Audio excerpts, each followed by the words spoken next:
Il est fin chez vous et carrément pas chez vous, mais chez lui. Chez moi. Chez Romain Viennois, qui est le directeur de cet hôtel dans lequel nous sommes, un hôtel hors du commun, puisqu'il s'agit d'une auberge de jeunesse. Exactement, un hôtel pour les jeunes touristes.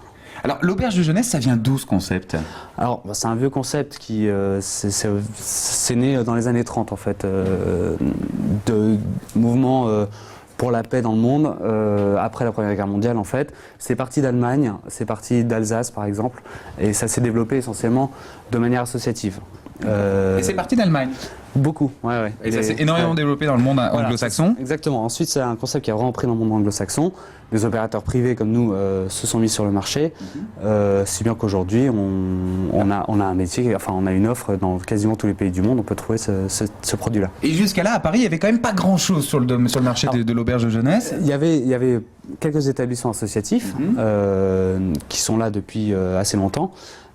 Quelques petits opérateurs privés également, mais effectivement, quand on compare à d'autres villes, il y a un énorme manque. Alors, on va aller découvrir justement cette auberge de jeunesse. Ici, on est dans une chambre, un dortoir. Là, c'est combien de... Dortoir de 10. Ouais, c'est le plus grand modèle. Donc, on met 10 personnes là-dedans. Alors, vous voyez, hein, on est vraiment quelque chose de fonctionnel. Chacun son intimité. Ouais, exactement. Le petit casier pour mettre le sac à dos. C'est quelque chose qui reste simple. C'est facile à laver. On a une prise électrique, une petite lumière, une petite veilleuse pour chacun. La connexion Wi-Fi, j'imagine. La connexion Wi-Fi est là également. C'est bien, ce système de rideau, ça permet d'avoir un petit peu d'intimité parce que c'est vrai qu'en dortoir de 10, ça fait du monde. Voilà. Alors on a un client qui est là, qu'on a surpris dans sa chambre. Ouais. Hello. You want to come with us? From where are you coming? I come from Japan. Et notre ami vient du Japon. Alors, do you like this place? Yes, very much. I like it very much. Eh bien, il nous dit qu'il aime beaucoup cet endroit, c'est formidable. Putain, je fais mon Nelson Montfort, moi je suis très doué. Il dit qu'il adore cet endroit et que Paris, pour lui, c'est une vraie passion. Have you been in a lot of this kind of hotel in the world? Yes. I've been many places. Honestly, it's the most beautiful view you've never? Yes. Voilà. Yes. Je lui ai demandé s'il avait été dans beaucoup d'auberges de jeunesse. Il m'a dit que oui et que c'était la plus belle vue qu'il avait jamais vue. J'arrive même à faire la voix de Nelson Montfort. T'as vu? Merci beaucoup. Thank you very much. Merci. On va continuer la promenade, Romain, qui va nous emmener à la découverte de cette auberge de jeunesse. Alors, thank you, bye. Alors évidemment, une auberge jeunesse, c'est beaucoup moins cher qu'un hôtel. Ouais. Donc évidemment, les pensionnaires sont quand même un tant soit peu responsables de... Il n'y a pas des femmes de ménage qui passent 4 fois par jour, c'est normal. Ils passent une fois par jour. Ah, quand même. Non, quand même, ça c'est normal. Par contre, c'est clair que c'est une infrastructure qui est utilisée beaucoup plus que dans un hôtel, donc c'est vrai que ça allait plus vite. Donc on fait Ce qu'on va faire, c'est attention. qu'on va laisser passer Emilio devant nous. Ouais. Hein, sinon, on va me dire qu'on filme que ton dos. Ouais, c'est vrai que c'est un peu dommage. C'est dommage de ne pas te voir. Ouais. Regarde-le. Et en plus, Emilio, il a un talent extraordinaire, c'est qu'il marche aussi bien à l'envers qu'à l'endroit. Ça c'est bien. Hein. Là, on est bien organisé. Alors, tu me disais qu'ici, on est dans le grand couloir, il y a plusieurs étages, ça fonctionne comment? Alors on a 6 étages comme ça. C'est assez simple, hein, chaque étage, il y a 9 dortoirs, 4 chambres privatives et des blocs de sanitaires. Alors c'est des longs couloirs, donc on a mis un peu des infos sur des endroits à visiter dans Paris pour que justement un peu montrer à nos clients qu'il n'y a pas que la Tour Eiffel à Paris. Alors justement, d'où vient ta clientèle ici? Alors on a beaucoup d'Américains, ça c'est sûr. On descend? Ouais. Hop.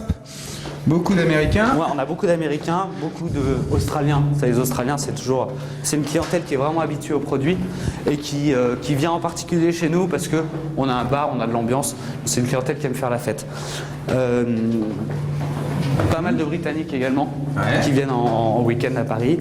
Très peu de Français. Peu de Français. C'est notre caractéristique, on a 2% de Français peut-être. Voilà. Ah oui, carrément, oui, c'est vraiment... ils sont perdus quoi quand ils sont là. Ouais. Mais les Français n'ont pas l'habitude de notre produit. Hein. Oui. Ça c'est clair. Alors, on a vu des dortoirs, c'est que des dortoirs, ça non, on a fonctionne comment? quelques chambres privatives également, mais alors sans salle de bain, enfin salle de bain à l'étage, hein, donc là aussi ça reste assez sommaire. Ça reste assez sommaire, effectivement. L'âge moyen de la clientèle ici, c'est vraiment 20 ans. Hein. 20 ans? Ouais, c'est 18-25 max. Hein. Donc en fait, là, tous les Parisiens du quartier viennent draguer les Américaines. Il y en a pas mal qui viennent le soir. Ouais. C'est un peu l'idée, c'est que justement, on a avec un bar ouvert au public, on a un endroit où tout le monde se rencontre. Alors il y a un bar ouvert au public et il y a aussi une espèce de salle de concert, on boîte a de une nuit. salle de concert, on peut aller la voir après. Alors là, c'est le café internet. Ça marche très bien, c'est un produit qui est super important pour les clients. C'est de justement pouvoir aller vérifier les mails et tout. Et de pouvoir rester en contact avec Voilà. leur pays La famille, d'origine. faire La un durée peu de moyenne d'un Facebook. séjour, on va terminer Ouais. dans le bar, le grand bar. Alors là, évidemment, les heures de tous les pays du Ça monde. c'est important, tous les endroits d'où viennent les clients. Voilà. Et là, Le lieu de vie principal. Voilà, c'est vraiment là que ça se passe. Le matin, c'est le petit déjeuner qui est là. Et ensuite, on a au déjeuner, on fait un menu brasserie, 10 € entrée plat ou plat dessert. Ah ouais, quand qui même. marche très bien. Alors là, uniquement avec les gens du quartier. Très bien. Et le soir, Romain, on bar, se retrouve fête. dans quelques instants. On continue notre visite à travers ce bâtiment étonnant. À tout de suite.